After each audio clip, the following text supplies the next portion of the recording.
बिस्मिल्लाहिर्रहमानिर्रहीम। अस्सलाम वालेकुम नाजरीन, आप यूट्यूब चैनल देख रहे हैं। मैं इमरान खान हूँ।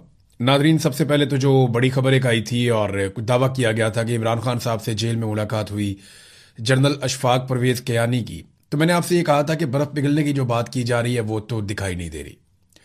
यानी अगर ये मुलाकात हुई भी तो जो एस्टेब्लिशमेंट को चाहिए था इमरान खान ने वो नहीं दिया। हाँ, इमरान खान साहब फेस सेविंग दे सकते हैं इस लेवल पे कि एस्टेब्लिशमेंट वापस बैरक्स में चली जाए और फौज अपना काम करे, इदारे अपना काम करें। क्योंकि जब मेरी लास्ट इमरान खान साहब से आज से लगभग 3 सवा 3 साल पहले जब मुलाकात हुई थी और जब बातें हो रही थी, तो इमरान खान साहब यही कह रहे थे कि मैं इस नतीजे पे पहुंचा हूं कि पाकिस्तान की मिलिट्री एस्टेब्लिशमेंट ने लगातार मुदाखलत कर करके पाकिस्तान की सियासत को और पूरे स्ट्रक्चर को तबाह किया। तो इमरान खान की ये सोच तब से बनी हुई थी कि हर हाल में पाकिस्तान का अब एक ही हल है कि सियासतदानों को और सिविलियंस को उनका काम करने दिया जाए, तमाम इदारे अपना अपना काम करें। हालांकि माजी में इमरान खान साहब इससे मुख्तलिफ सोचते थे, पूरी कौम ही अलग सोचती थी, लेकिन अच्छा हो गया कि रिजीम चेंज ऑपरेशन के बाद लोगों की सोच में तब्दीली आई और लोगों को समझ आई कि एक्चुअली पाकिस्तान का सबसे बड़ा मुजरिम कौन है जिसने पाकिस्तान को अपने ज़ाती मफाद के लिए यहां तक पहुंचाया। देखें, इससे पहले जब भी किसी ने यह आवाज़ उठाई ना सिविलियन सुपरमेसी की, तो उसके साथ बहुत सारे इल्जामात लगे हुए होते थे। उनमें से कुछ झूठे और कुछ सच्चे होते थे, लेकिन उन लोगों के करैक्टर इतने बड़े नहीं थे। ये पहली मर्तबा इमरान खान साहब का करैक्टर इतना बड़ा था और उनके ऊपर लोगों का ट्रस्ट इतना ज्यादा था। इमरान खान साहब ये कहते हैं ना अक्सर कि मुझे लोग 50 साल से जानते हैं। तो बात यही है कि लोग अपने एक जाती जान पहचान वाले आदमी को जब उन्होंने देखा कि इसके साथ भी ये हो सकता है, तो फिर उन्हें पहली मर्तबा ऐसा लगा कि झूठ मिलिट्री एस्टेब्लिशमेंट बोलती है, सियासतदान नहीं बोलते। तो इमरान खान साहब इतनी फेस सेविंग तो दे सकते हैं, इससे ज्यादा वो क्या देंगे। अब अलीमा खानम ने तरदीद कर दी है, उन्होंने कहा जी कि हमने बात की है बैरिस्टर गौहर से और बैरिस्टर गौहर ने हमें यकीन दिलाया है कि इमरान खान साहब की साबिक army chief general Ashfaq Parvez Kayani से कोई मुलाकात नहीं हुई। दूसरी जानिब जो जर्नलिस्ट ये क्लेम कर रहे हैं कि ये मुलाकात हुई है, उनका ये कहना है कि पाकिस्तान तहरीक इंसाफ के अंदर से भी लोगों ने कंफर्म किया कि मुलाकात हुई है। खासतौर पर रजी ताहिर साहब ने यह बात की है। अब एक तरफ कुछ सहाफी है वो ये कह रहे हैं कि जी मुलाकात हुई है, दूसरी तरफ बहुत सारे लोग चुप भी हैं जिनके पास इंफॉर्मेशन नहीं है। तो अलीमा खानम कह रही हैं कि ये मुलाकात इमरान खान साहब की नहीं हुई, लेकिन अगर मुलाकात हुई या नहीं हुई, दोनों सूरतों में जो एस्टेब्लिशमेंट को चाहिए था वो नहीं मिला। और इसका नतीजा आप गिलगित बल्तिस्तान में और आजाद कश्मीर में देख रहे हैं। इसका नतीजा आप खैबर पख्तूनख्वा में जो साजिशें बढ़ रही हैं उसमें भी आप देख रहे हैं। तो मिलिट्री एस्टेब्लिशमेंट एग्जैक्टली वही कर रही है जो वो पिछले 70 साल से करती आ रही है, लेकिन इस मर्तबा वो जरा थोड़ा सा सामने आकर कर रहे हैं और अपनी मकबूलियत की कीमत अदा करके कर रहे हैं। लोगों के सामने जो है वो नंगेपन का शिकार है, तो लोग अब जानते हैं सारा कुछ। अलीमा खानम ने कहा जनाब कि हमने चेक किया बैरिस्टर गौहर से, ये खबर मुकम्मल तौर पे फेक है। गलत मालूमात इसलिए फैलाई जा रही हैं ताकि इमरान खान साहब के साथ जो टॉर्चर हो रहा है कैद तन्हाई वाला, उससे तवज्जो हटाई जा सके। उन्होंने कहा जी कि जो फैक्ट हैं वो मंदरजा झेल हैं कि इमरान खान साहब को इलाज की सहूलत नहीं दी जा रही अस्पताल में उनकी आंख के हवाले से, उन्हें अपने बेटों से बातचीत करने की इजाज़त नहीं दी जा रही और उन्हें किताबें नहीं दी जा रही 6 महीने से, और उन्हें टेलीविज़न की सहूलत भी मैसर नहीं है कि वो उससे देख ले और कुछ उनको इन्फॉर्मेशन मिले, और उन्हें किसी से भी रब्ता करने की बाहरी दुनिया से इजाज़त नहीं है। सिर्फ एक वकील है जिसके थ्रू 1-2 दफ़ा मालूमात आई, इसके अलावा और कुछ भी नहीं है। हकीकत तो ये है। तो अब ये जनाब सारी चीज़ें अलीमा खानम ने की हैं। हकीकत तो सामने आ ही जाएगी, मुलाकात हुई या नहीं हुई, लेकिन नतीजा पहले ही आपके सामने आ गया। देखिए ना, यहां पे अगर खुफिया मुलाकात होती है तो वो तो रिपोर्ट नहीं होती। खुफिया मुलाकात को रिपोर्ट करने के पीछे भी फिर एक मकसद होता है कि मालूमात अब निकालो बाहर, अब मालूमात बाहर निकालो, कोई फायदा नहीं हुआ, कोई हमें इसका बेनिफिट हुआ नहीं है। अब देखें ना, फर्ज करें आप कुछ अरसे बाद इमरान खान की कोई बहन मिलती जाकर जेल में इमरान खान से, और इमरान खान कहते कि मुझे मिलने आया था अशफाक परवेज कियानी, मुतालबात लेकर आया था, मैंने इनकार कर दिया। वो बाहर आकर बताती तो बड़ी बेइज्जती हो जाती पाकिस्तान की मिलिट्री एस्टेब्लिशमेंट की। तो ये भी हो सकता है, और मिलिट्री एस्टेब्लिशमेंट ने ये नहीं करना होता, जर्नैल ने खुद फोन करके बताना होता है ये खबर है। 100 उनके पॉलिटिकल और सोसाइटी के अंदर बेशुमार उनके लोग काम कर रहे होते हैं, वो किसी तरह भी खबर इस तरीके से निकालते हैं बाहर के, जो खबर देने वाला होता है उसको भी आइडिया नहीं होता ये खबर जनरेट कहां से हुई और चली कहां से। बहरहाल बैरिस्टर गौहर ने अलीमा खानम को यह बताया और उसके बाद बैरिस्टर गौहर पहुंच गए स्कर्दू। यानी बैरिस्टर गौहर पाकिस्तान तहरीक इंसाफ के वो शख्स हैं जिन्हें इजाजत मिल गई कि आप स्कर्दू चले जाएं। अब ये कंपेन क्या चलाएंगे? बैरिस्टर गौर पब्लिक वाले आदमी नहीं है, और कंपेन चलनी क्या है, वहां पे जो हालात हैं वो मैं आपको आगे चल के बताता हूं। लेकिन जिन लोगों को जाना चाहिए था ना, मेरी नजर में जिन लोगों को जाना चाहिए था, अली मोहम्मद खान साहब वहां अच्छा काम कर सकते थे, शहरयार अफरीदी को जाना चाहिए था, जुनैद अकबर वो बेचारे गए भी, शानदाना गुलजार बड़ा शानदार काम कर सकती थी खवातीन में जाके, कुछ और खवातीन है पाकिस्तान तहरीक इंसाफ की, वो बड़ा अच्छा काम कर सकती थी, असद कैसर उन्होंने कोशिश भी की, आतिफ खान हो गए, फैसल अमीन गंडापुर हो गए, ये जा सकते थे वहां, बड़े जलसे जुलूस कर सकते थे, शाहिद खट्टक बड़े मुतहर्रिक आदमी हैं वो जा सकते थे, फैसल जावेद नियाजी इमरान खान के जलसों में तकारीर करते थे वहां जा सकते थे, आजम सवाती, खुरम दिशान और इन जैसे दर्जनों लोग हैं पाकिस्तान तहरीक इंसाफ के पास, कोई कमी नहीं है उनके पास, ये लोग जाके वहां कंपेन कर सकते थे, लेकिन किसी को वहां जाके कंपेन करने की इजाजत ही नहीं दी जा रही। हाँ, बैरिस्टर गौर को छोड़ा गया है, बैरिस्टर गौर जो है वो पब्लिक के अंदर जाने वाले बंदे ही नहीं है, वो ड्राइंग रूम पॉलिटिक्स के बंदे हैं। लेकिन दूसरी तरफ एक तरफ तो बैरिस्टर गौर को इजाजत मिली, दूसरी तरफ आप ये देखें कि जो पाकिस्तान तहरीक इंसाफ के मकामी रहनुमा और जो लोग इलेक्शन लड़ रहे हैं उम्मीदवार, उन्हें नजरबंद किया हुआ है। फस्तायत और नाइंसाफी अपने अरूज पे है। एक तरफ गिलगित बल्तिस्तान में पीपल्स पार्टी की रियासती मशीनरी की मदद से जलसे करवाए जा रहे हैं, और दूसरी तरफ हल्का 2 से पाकिस्तान तहरीक इंसाफ के उम्मीदवार अतीक पीरजादा को सिक्योरिटी फोर्सेज ने घर में नजरबंद कर दिया है और कंपेन तक करने की इजाजत नहीं दी जा रही। तो ये नाजरीन इस वक्त पाकिस्तान की मिलिट्री एस्टेब्लिशमेंट की सूरत हाल है कि बेचारे अब नजरबंदियों पे उतर आए हैं, उम्मीदवारों को नजरबंद कर दो, ये बाहर जाए ना, पब्लिक में ये वोट मांगे ही ना, इनको वोट पड़े ही ना। फिर इसके अलावा जितने वोटर हैं पाकिस्तान तहरीक इंसाफ के, उनको उठा के दूर दराज इलाकों में मुंतकिल कर दिया ताकि वो वोट डाले ही ना। और तीसरा यह है कि फॉर्म 47 जिंदाबाद, वो तो मौजूद है। अब नवाज शरीफ को भी एनओसी मिल गया है बाकायदा। यहां मीडिया पे कल नवाज शरीफ का रिजल्ट कार्ड आया हुआ था, अब नवाज शरीफ का जो है वो एनओसी भी आ गया मीडिया के ऊपर। ये नवाज शरीफ को एनओसी दिया गया कि जनाब आप आ जाएं और आकर यहां कंपेन करें। नवाज शरीफ से पहले नवाज शरीफ के बहुत बंदे पहुंच गए वहां पे गिलगित बल्तिस्तान में, उनमें से किसी को एनओसी नहीं चाहिए था। शहबाज शरीफ का कैबिनेट मेंबर है इख्तियार वली, वो भी चला गया वहां पे। तो इस तरह एक एक करके बहुत सारे लोग वहां चले गए हैं। पीएमएलएन के ख्वाजा साद रफीक वहां पे मौजूद है, बाकी लोग वहां पे मौजूद हैं। तो पीटीआई के लोगों को नजरबंद किया जा रहा है, उन्हें इजाजत नहीं दी जा रही, जबकि पीएमएलएन को पूरा फैसिलिटेट किया जा रहा है और पीपल्स पार्टी को भी किया जा रहा है। पीपल्स पार्टी का गवर्नर पहले पहुंचा, गवर्नर पंजाब को पहुंचाया गया गिलगित बल्तिस्तान, वो वहां पे पहुंचता है, उसके बाद वो इस्तकबाल करता है बिलावल का वहां पे, और बिलावल की बहन भी। तो ये लोग गए, इनको भी जनाब एनओसी जारी कर दिया गया। बिलावल ने वहां तकरीर की है। अब ये एक तो तकरीर जो है वो पूरे सरकारी वसाइल, सरकारी प्रोटोकॉल, सारी चीजें इस्तेमाल की गई, लेकिन तकरीर बड़ी मजे की है बिलावल की। बिलावल ने कहा जी हमसे यहां पे नशिस्तें छीनी गई थी। बिलावल को पता ही नहीं है कि छीनना किसे कहते हैं। 2024 का इलेक्शन हुआ ना, वहां जो सीटें छीनी गई थी उसे सीटें छीनना कहते हैं। जिस तरह बिलावल की बहन को इलेक्शन जितवाया गया, सारे उम्मीदवारों को उठा लिया, अगवा कर लिया, कागजात छीन लिए, गायब कर दिया, पर्चे कर दिए, गिरफ्तारियां कर दी और अकेली को मैदान में छोड़ के बिला मुकाबला जितवा दिया, इसको कहते हैं सीट छीनना। तो बिलावल को तो पता ही नहीं है सीट छीनना किसे कहते हैं, ये तो खुद सीट छीनने वालों में शामिल है। फिर बिलावल ने कहा कि फॉर्म 45 का बंदोबस्त आप कर लें, फॉर्म 47 का मैं कर लूंगा। बात तो ठीक है, पहले भी इन्होंने फॉर्म 47 ही हासिल किया था आसिम मुनीर साहब के तरले मिन्नत करके, और अभी भी ये फॉर्म 47 ही हासिल करेंगे। बिलावल ने एक और बड़ी जबरदस्त बात की, उसने कहा जी मैं यहां पे गिलगित बल्तिस्तान और कश्मीर की वजारत खत्म करने का मुतालबा करता हूं। बिलावल साहब, आपने कमरुज़्ज़मान कायरा को भी इस वजारत पे रखा, दीगर लोगों को भी इस वजारत पे रखा, आपकी हुकूमत ने इस वजारत को खत्म नहीं किया, लिहाजा आपका नहीं बनता इस बारे में बात करना। आज भी आपकी हुकूमत है, वफाकी हुकूमत पीपल्स पार्टी और पीएमएलएन की मिलकर है। एक बात याद रखिएगा, बजट भी ये मिलकर पास करवाते हैं, आईनी तरमीम भी ये मिलकर करते हैं, ये हुकूमत भी इन्होंने मिलकर बनाई हुई है।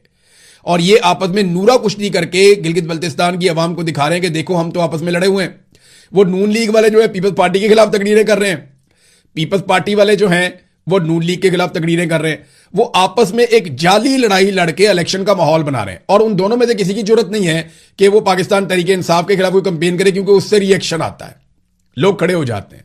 लिहाजा वो दोनों जो हैं, वो एक उठता है वो उठ के नून लीग की बुराई करता है, नून लीग वाला उठता है उठ के पीपल्स पार्टी वाले की बुराई करता है, और इस्लामाबाद में सबका गठ जोड़ा है, आपस में मिलकर बैठे हुए हैं।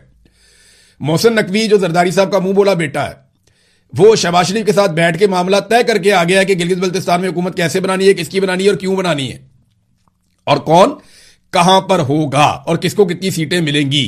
तो फॉर्म 47 और फॉर्म 45, बिलावल कहता है 45 तुम ले और 47 मैं ले आऊंगा, तो ये तो बात ठीक है बिल्कुल, क्योंकि 47 जारी करती है पाकिस्तान की मिलिट्री एस्टेब्लिशमेंट अभी तक फिलहाल, तो वो तो बिलावल उनसे ले लेगा।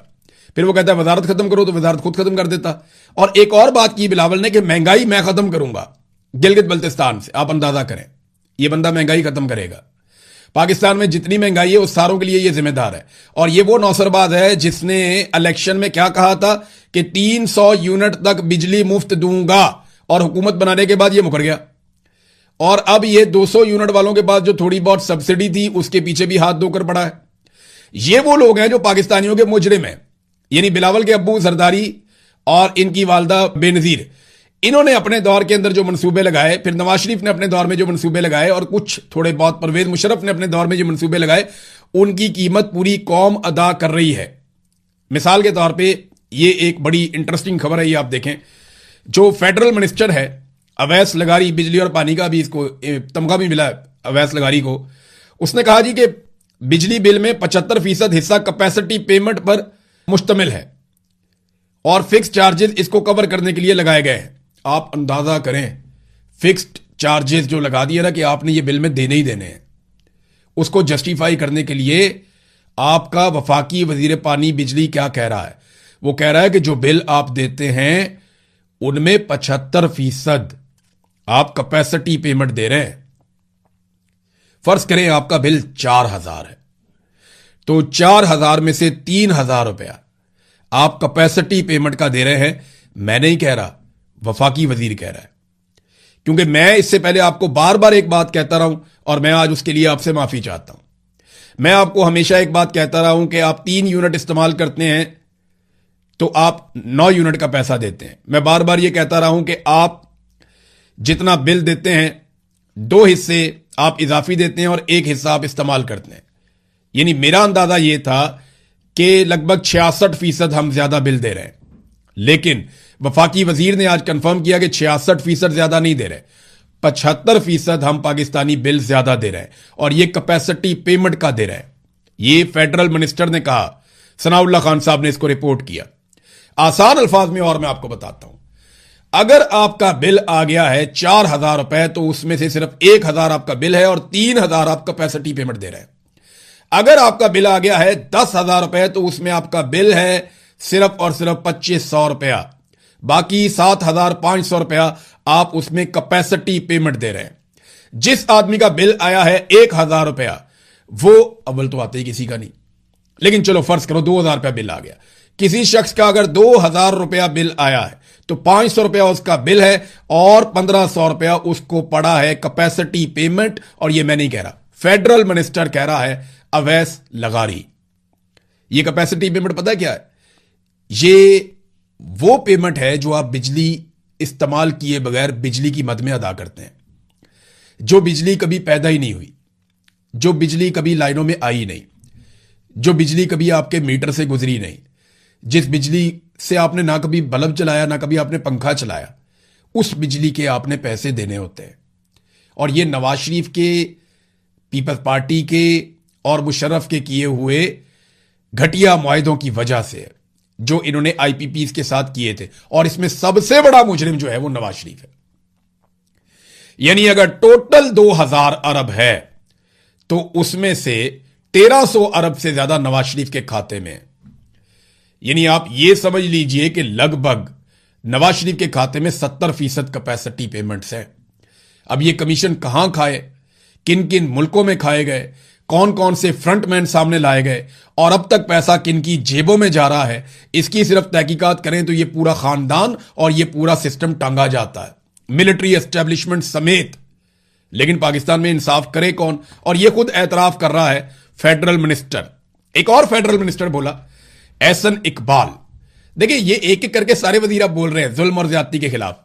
इससे पहले जुल्म और ज्यादती के खिलाफ बोला ख्वाजा आसिफ, फिर साद रफीक, फिर एक और नया वजीर है वो बोला, फिर एक और वजीर है उसने कहा जी हमारे हाथ में कुछ नहीं है, फिर अभी ये एहसन इकबाल का स्टेटमेंट आ गया, इससे पहले अवैस लगारी का। एक एक करके नून लीग के सारे वजीर बोलना शुरू हो गए हैं। इसका मतलब क्या है? और एक और चीज गौर कीजिए, नवानी जो भक्कर के सियासतदान हैं, जो हमेशा एस्टेब्लिशमेंट की आशीर्वाद से सियासत करते हैं। इन दोनों भाइयों ने नून लीग के खिलाफ स्टेटमेंट देना शुरू कर दिया बदले में। ये दोनों हमेशा एस्टेब्लिशमेंट की सियासत करते हैं, काफ लीग में भी चले जाते हैं, पीपल्स पार्टी में भी चले जाते हैं, पीएमएलएन में भी चले जाते हैं, आईपीपी में भी चले जाते हैं। जहां इन भाइयों को एस्टेब्लिशमेंट भेजती है चले जाते हैं। अपने इलाके में इनकी बातचीत है। वो भी बेचारे अब बोलना शुरू हो गए नून लीग के खिलाफ। तो इसका मतलब क्या है आप जरा समझ जाइए। एहसन इकबाल ने, यानी जो पाकिस्तान की वजारत खजाना थोड़ी बहुत अपनी कोशिश करती है, या आसिम मुनीर कहते हैं कि ऊंची उड़ान जा रहा है, पाकिस्तान तरक्की कर रहा है, अब उस पर एहसन इकबाल साहब ने पानी फेर दिया। एहसन इकबाल ने कहा कि बैनुल अक़वामी मार्केट में बॉन्ड का इजरा कोई खुशी की बात नहीं। मैंने आपको पिछले दिनों बताया था कि इन्होंने बॉन्ड जारी करके पैसा हासिल कर लिया है, अब उससे 10 गुना पैसा हमें वापस करना पड़ेगा और पाकिस्तानी कौम को वापस करना पड़ेगा। वो कहते हैं खुशी की बात नहीं, ये तो कर्जा है, और कर्जे पे कौन सी खुशी मनानी चाहिए। यानी इधर पाकिस्तान का मीडिया मिलिट्री एस्टेब्लिशमेंट के कहने के ऊपर नाच नाच के घुंघरू तोड़ देता है कि जनाब मईशत में बहुत बड़ी कामयाबी मिल गई, पाकिस्तान को मजीद कर्जा मिल गया। और आज पहली मरतबा एहसन इकबाल ने भी मायूसी की बात की कि जनाब कर्जा मिल रहा है, कोई पाकिस्तान तो आगे नहीं बढ़ रहा। उधर माफिया फिर सरगर्म है। यानी चीनी के मिल के जो मालिकान हैं, इनकी भी एक तंजीम बनी हुई है ना। ये अरबों खरबोपति लोग हैं, बहुत ताकतवर लोग हैं, तो इनका तो अपना एक कंसोर्शियम है आपस में। वो ये कहते हैं जनाब चीनी बहुत ज्यादा हो गई है पाकिस्तान में, तो चीनी आप हमें एक्सपोर्ट करने की इजाजत दे दें, पाकिस्तान से बाहर भिजवाने की इजाजत दे दें। लेटर भी सामने आ गया। ये चेयरमैन साहब हैं जका अशरफ साहब, ये साबिक चेयरमैन क्रिकेट बोर्ड हैं, आजकल ये चीनी वाले मामला देखते हैं। तो जनाब इन्होंने चेयरमैन PSMA, तो अब ये जो शुगर मिल मालिकान है, ये कहते हैं जनाब हमें चीनी एक्सपोर्ट करने की इजाजत दे दो वरना कीड़े खा जाएंगे। नाजरीन बस मेरी आपसे एक गुजारिश है, अपनी सेहत का ख्याल रखें और चीनी खाना कम कर दें। मैंने जिस दिन आपको यह मैसेज किया उसके बाद से लेकर मैंने अब तक चीनी से बनी हुई कोई चीज नहीं खाई। पहले कभी कभी खाता था, लेकिन अब बिल्कुल ही नहीं खाई। मैं आपसे वादा करता हूं कि इसको आप खाना छोड़ दें, आपकी सेहत के अंदर बड़े अच्छे नताए जाएंगे। ये बीमारी है निड़ी, ये जो चीनी और चीनी से बनी हुई चीजें आप इस्तेमाल करते हैं ना, ये बीमारी है। चले आप पूरी नहीं छोड़ सकते तो कम से कम आप इसका इस्तेमाल 30% कर दें।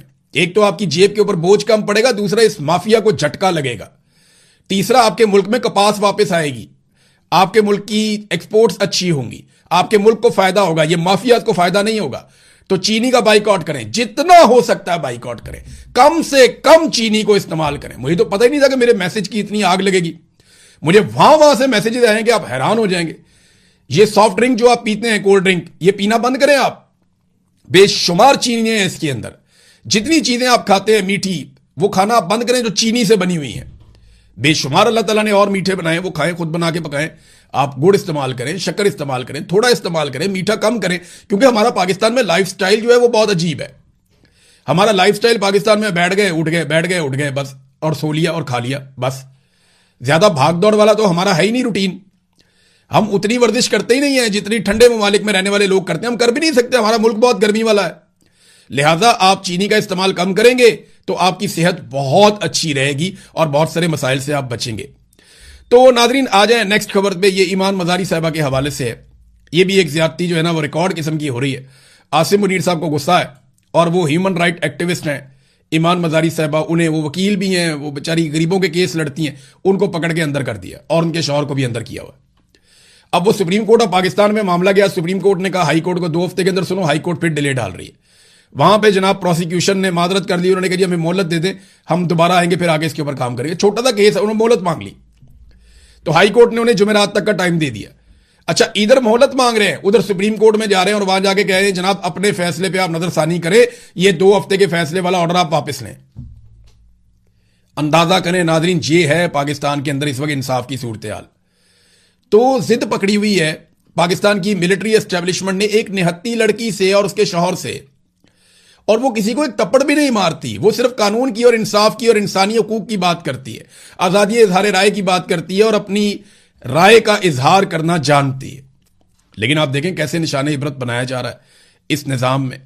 नाज़रीन, कश्मीरी बहुत तेजी से आगे बढ़ रहे हैं और वहां पे इंटरनेट और मोबाइल फोन बंद होने के खदशात का इजहार किया जा रहा है, लेकिन बहुत तेजी से आपस में एक कश्मीरी कनेक्टिविटी जनरेट कर रहे हैं और वो 9 तारीख के एहतजाज के लिए बहुत संजीदा है और हुकूमत के पास टाइम बहुत कम रह गया है। ओवरसीज कश्मीरी बहुत बड़ी तादाद में, खासतौर पे यहाँ पे बरतानिया में, उन्होंने भी मेरे से रब्ता किया है और वो ये कहते हैं हम हर तरह की सपोर्ट अपने कश्मीरी भाइयों को करेंगे और किसी सूरत भी पाकिस्तान के दीगर इलाकों से आने वाले 12 अराकीन को कश्मीर में हुकूमत बनाने की इजाजत नहीं देंगे। उनके बलबूते पे वो कश्मीर में फौज हुकूमत बना लेती है और फिर वहां पे एक सेक्टर कमांडर पूरे निजाम को चलाता है, तो ये हम नहीं होने देंगे। अब देखते हैं इसका नतीजा क्या निकलता है। अब तक के लिए इतने, अपना ख्याल रखिएगा, अपने इस चैनल का भी अल्लाह हाफिज।